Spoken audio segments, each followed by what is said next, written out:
जी नमस्कार। आज हम देहरादून क्या भारत के सबसे सुंदर घर में बैठे हैं। चारों तरफ इस तरह से फूल लगे हैं, जैसा लगता है कि आप किसी एग्जीबिशन में जो एक प्लान की गई है उस तरह से हम बैठे हुए हैं। और इसका सारा श्रेय जाता है डॉक्टर अलकनंदा अशोक जी को। नमस्कार मैम। जो IIT हैं, रुड़की से पास आउट हैं और आपके पतिदेव उत्तराखंड के पुलिस महानिदेशक श्री अशोक कुमार जी हैं। और इस तरह से ये एक घर नहीं, इन्होंने इस तरह के बहुत सारे घरों को सुंदर बनाया है। बचपन से ही इनको शौक था बागवानी का। आज हम इनसे विस्तृत बातचीत करते हैं इसके बारे में। मैं सच में जब पहली बार मैं DGP साहब से मिला था ऑफिस में, तो मैंने एक मैगजीन उनको दी और उन्होंने कहा ये कुछ नहीं, आप पहले ये देखिए। उन्होंने अपने मोबाइल पे आपके सारे फूल के दिखाए और उसके बाद सब मुझे भेजे। मैं उस दिन से आतुर था। इस बीच में आपसे पहले भी एक साक्षात्कार किया था हमने मैगजीन के लिए। तो आप बताइए, दर्शकों को, लाखों लोग इसको सुनने वाले हैं, पर्यावरण को भी आप बचा रही हैं और जो खूबसूरती प्रकृति को आप घर के अंदर लेके आ गई, इसका आप कैसे शुरुआत हुई और उसका श्रेय किसे देते हैं? मैं आपको ये बताना चाहूँगी कि बचपन से ही अपने घर में मैंने अपनी माता जी को देखा कि वो उनकी बहुत रुचि रहती थी फूलों में। थोड़ा छोटा चाहे हम लोगों का लॉन रहा हो, बट वो हमेशा उसे बड़े अच्छे से मेंटेन करके रखती थी।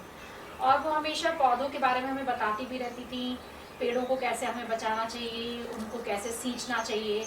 उनकी इन सब चीज़ों में बहुत रुचि थी। तो बहुत बचपन से ही हम ये सब देखते हुए आए और हमको ये लग रहा था कि किस तरह से अपने शौक को हम कब आगे बढ़ाएं। और मुझे अभी भी याद है, जब हम बचपन में अपने लॉन में घूमा करते थे तो वहाँ पे फूलों की जो महक थी वो अभी भी मेरे मन में बसी हुई है। और मुझे बहुत अच्छा लगता था उनके जो अलग अलग रंग हुआ करते थे फूलों के, उनको देखकर जो खुशी मिलती थी।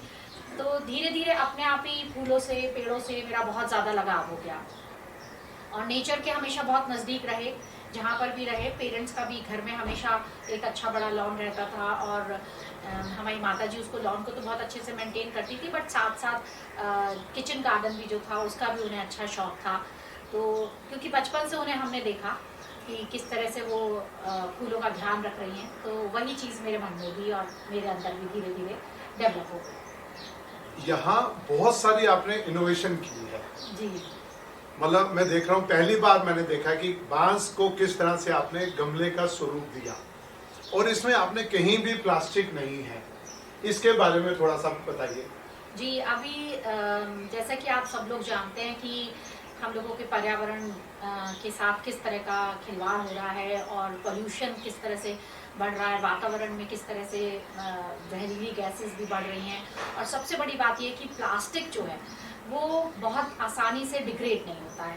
तो ये बहुत दिनों से मन में ये चीज़ चल रही थी और बीच में कई बार सरकार ने भी कोशिश करी कि वो प्लास्टिक को बैन करे और उसका इस्तेमाल ना हो।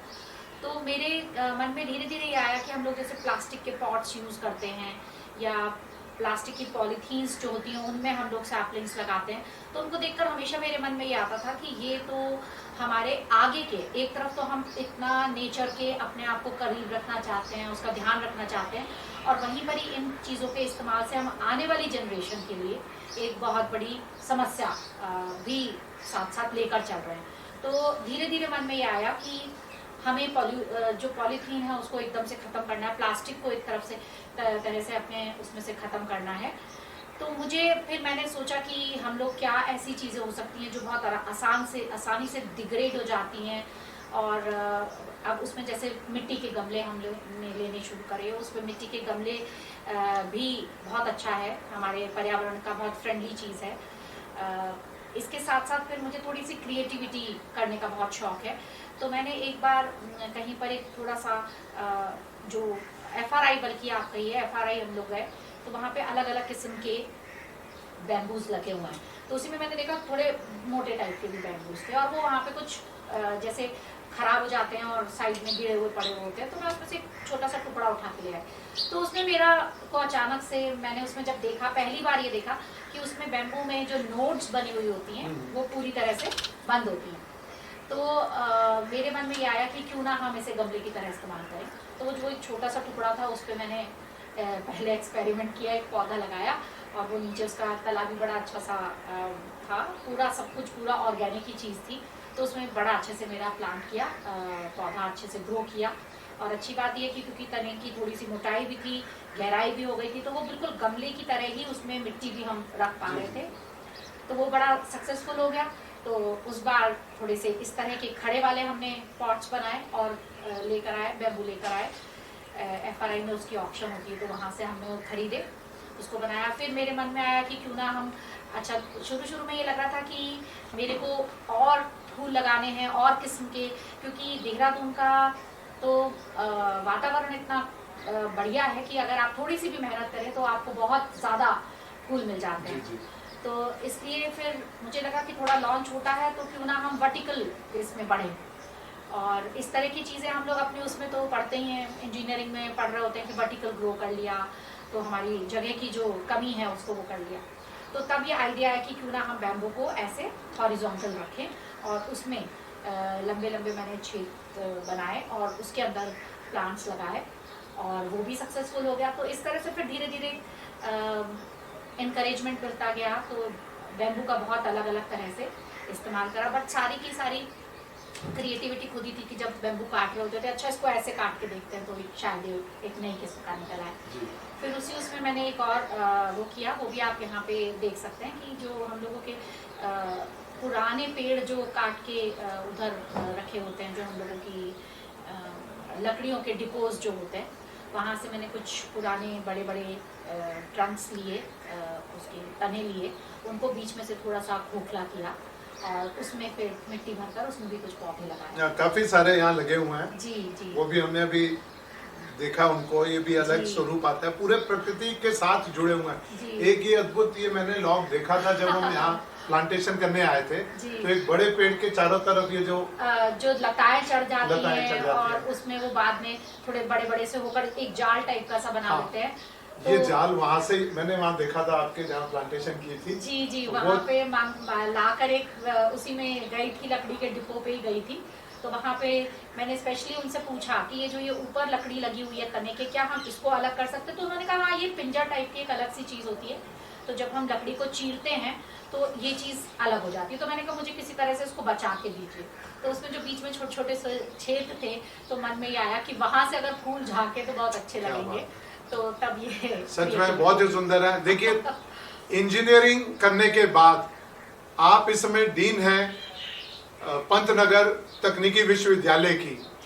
आप प्लांटेशन में इनकी इंजीनियरिंग कितनी काम आ रही है। इनोवेशन इसी तरह से होता है, शिक्षा कभी व्यर्थ नहीं जाती जब हम इसका कॉम्बिनेशन करते हैं। पति पुलिस में है, उनसे भी पूरा सहयोग मिलता है, उनसे भी हमने बातचीत की थी, तो वो भी काफी सारे आइडियाज मुझे लगता है आपको देते होंगे। बिल्कुल बिल्कुल, शुरू में तो मुझे इसका शौक था, बट धीरे धीरे जब आप देखते हैं ना पौधा बढ़ रहा है, धीरे धीरे उसमें एक एक फूल आ रहा है, फिर उसके डिफरेंट कलर्स हैं, फिर उसकी महक है, तो अब तो अशोक जी को भी बहुत शौक हो गया और वो उसको बड़ा अप्रिशिएट करते हैं। और कई बार वो मुझे बड़े अच्छे अच्छे आइडियाज भी दे रहे होते हैं कि अगर हम इसको ऐसे कर ले तो बहुत अच्छा लगेगा।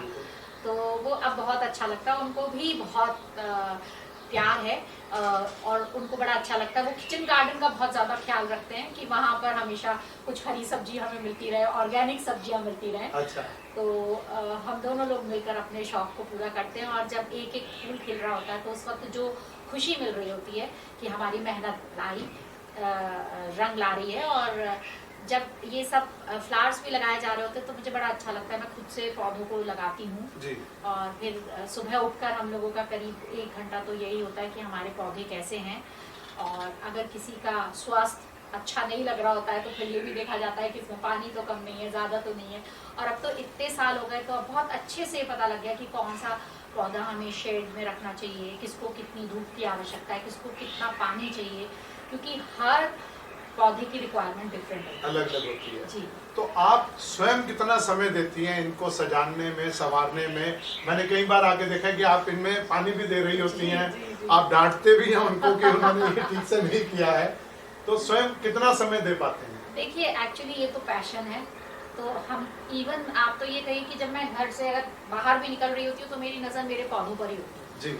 तो मेरे बच्चे तो कई बार ये भी बोलते हैं मुझे कि आप हमसे ज़्यादा अपने पौधों का ख्याल रखती हो, हमको उतना समय नहीं देती हो। तो ये तो बहुत बिल्कुल एकदम एक पैशन कहिए, जी तो आते जाते हर वक्त जब भी समय मिलता है तभी एक नज़र पड़ जाती है। अगर किसी कोई पौधा मुझे थोड़ा सा मुरझाया ऐसा लग रहा होता है तो तुरंत उसको देखते हैं।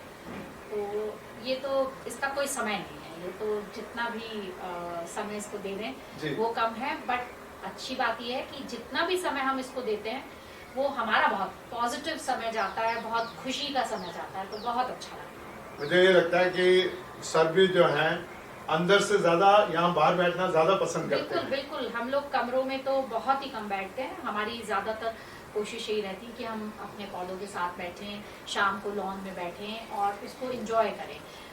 बहुत खुशी मिलती है, बहुत पॉजिटिविटी मिलती है। मतलब मुझे तो लगता है मैं जितनी बार आया हूँ सारी मीटिंग्स बाहर हुई हैं, बातचीत सारी बाहर हुई है। हाँ, बल्कि कई बार मुझे ये भी लगता है कि हमारे घर जो लोग आते हैं उनको ये लगता होगा ये लोग अपने ड्राइंग रूम में भी नहीं हमें बुलाते हैं, ये लोग सब यहीं पर ही हमें लॉन में ही बिठाकर यहीं पर ही बात कर लेते हैं। बट हमें वहाँ बैठना अच्छा लगता है और हमें लगता है इतना खूबसूरत है, सभी लोग उसकी ब्यूटी इंजॉय करेंगे।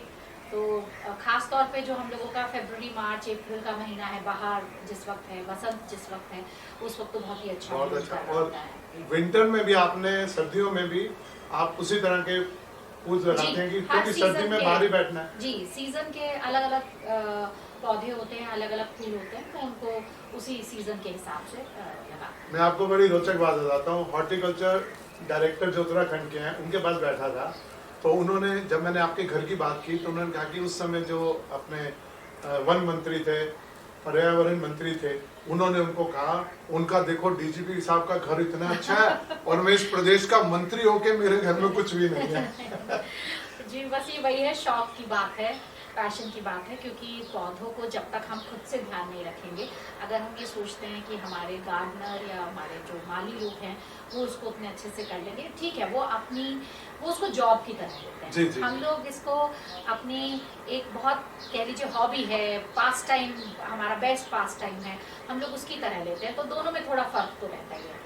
तो इसलिए मुझे लगता है कि अच्छा, पौधों से मुझे लगता है कि अगर हम प्यार करते हैं, उनको समय देते हैं, तो वो उसी तरह से रिस्पॉन्ड बैक भी करते हैं।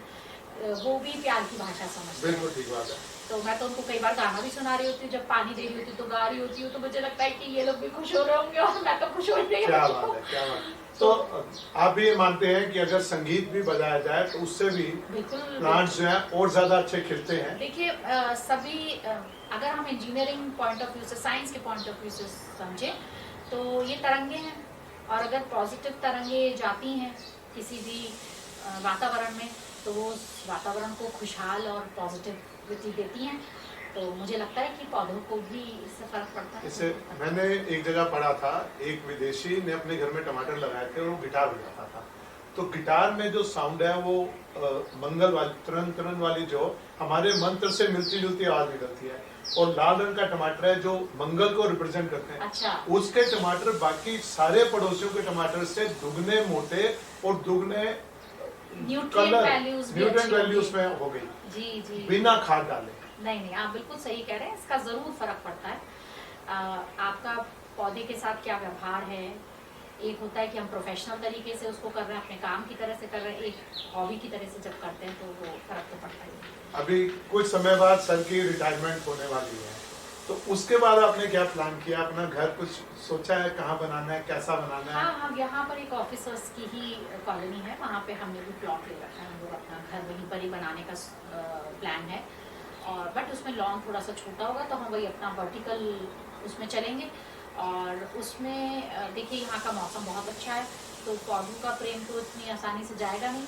छोटी जगह है, बट उसमें कोशिश ही करेंगे कि ज़्यादा ना होकर हर वैरायटी का छोटा छोटा सा ब्लॉक बनाया जाएगा, वर्टिकल उसमें कुछ करा जाएगा, हैंगिंग पॉट्स लगाए जाएंगे, तो वहाँ पर भी चलेगा। तो भाई वो तो पहले से ही पूरी प्लानिंग होगी जी जी, किस तरह से आपने ये सब प्लान करना है। ये तो घर को सजाने के लिए होगा, तो घर एक बार बन जाएगा तो मेरे ख्याल से हर तरफ प्लांट्स तो रहेंगे। और मेरे ख्याल से रिटायरमेंट के बाद जो समय होगा उसमें हम पौधों को और अच्छे से देख सकते हैं। तो हमारा अभी भी जैसे कई बार होता है कि हम लोग मालिक को बोला कि भैया पानी दे दीजिए, बट फिर भी जब हम देख रहे होते तो उससे खुश नहीं होते कि भैया आपने तो प्रॉपरली नहीं दिया, तो खुद ही जी। उसको कर रहे होते हैं।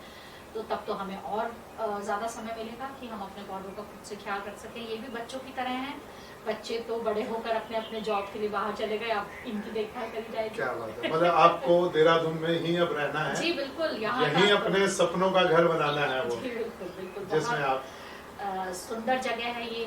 यहाँ पे बहुत मतलब पॉल्यूशन तो है ही नहीं और एकदम सुकून है।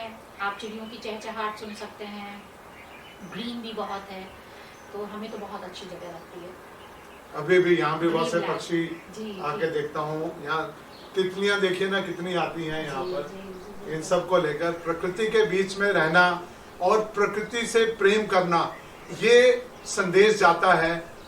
बिल्कुल, हम मैडम? लोग ब्लेस्ड हैं कि हम लोग इतनी सुंदर जगह पे रह रहे हैं।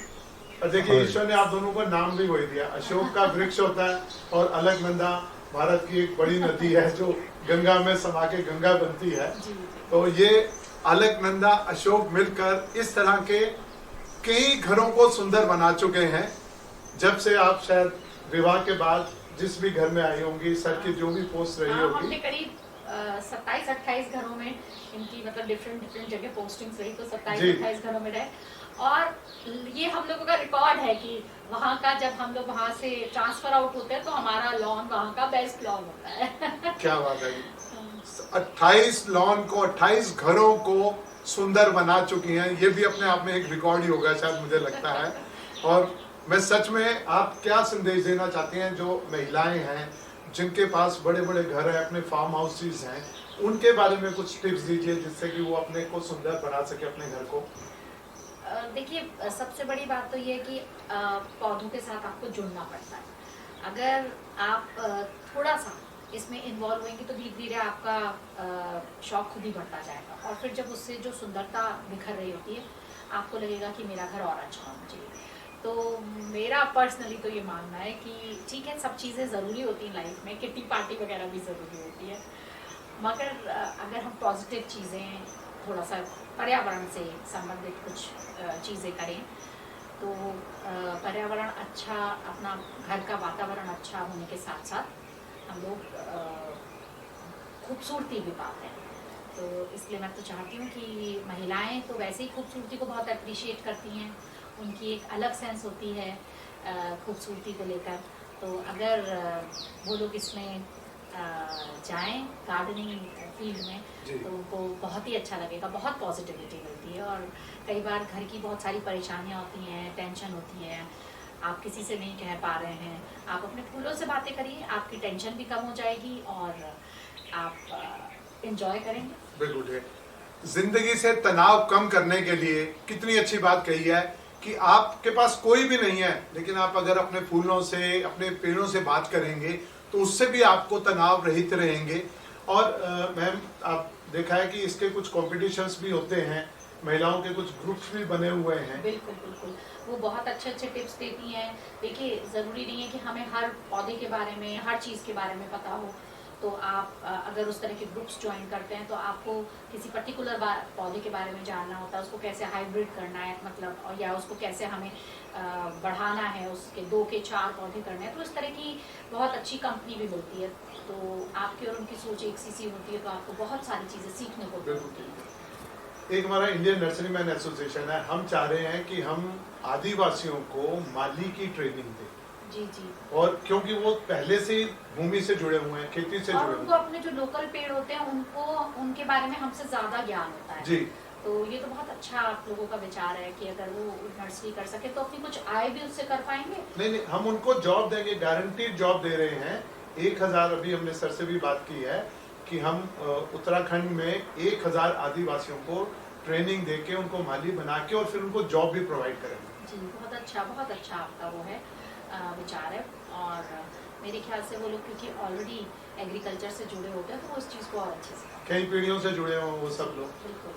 कुछ बस अंतिम संदेश कोई पर्यावरण के लिए, अभी पर्यावरण दिवस, अर्थ डे आ रहा है 22 अप्रैल को। जी बिल्कुल, मेरा तो यही मानना है, यही मेरा सोचना है कि पर्यावरण हमारे लिए बहुत ही सबसे इम्पॉर्टेंट चीज़ है, क्योंकि हम लोग उसी में सांस ले रहे हैं, उसी में हम रह रहे हैं, हमारी सारी चीज़ें उसी पर डिपेंड करती हैं। तो जिससे हमें इतना कुछ मिल रहा है, हमें अगर हम उसके लिए थोड़ा सा भी कंट्रीब्यूशन कर सकें तो हम लोगों को ज़रूर अपनी तरफ से उसमें कंट्रीब्यूट करना चाहिए और पर्यावरण की जो वैल्यू है उसको समझना चाहिए, उसको दूषित होने से बचाना चाहिए और अपनी तरफ से अगर हम छोटी सी भी पहल करेंगे तो हमारी आने वाली जनरेशन बहुत यूज़फुल हो सकती है। तो इसलिए आप छोटा सा भी पर्यावरण में कोई अच्छा कंट्रीब्यूशन करने से बिल्कुल ना झिझकें और जो भी जितना भी आप कंट्रीब्यूट कर सकें उसको ज़रूर करिए, क्योंकि आपकी आने वाली जनरेशन्स आपको हमेशा उस चीज़ के लिए धन्यवाद करेंगी और आपके मन को एक संतुष्टि होगी कि मुझे भगवान ने इतनी सब चीज़ें जब दी हैं तो शायद मैंने भी अपनी तरफ से एक बहुत छोटा सा कंट्रीब्यूशन करा अपने पर्यावरण के लिए। जी बहुत बहुत धन्यवाद। आपको कितनी अच्छी बातचीत हुई आज हमारी डॉक्टर अलकनंदा अशोक जी से, जो डीन है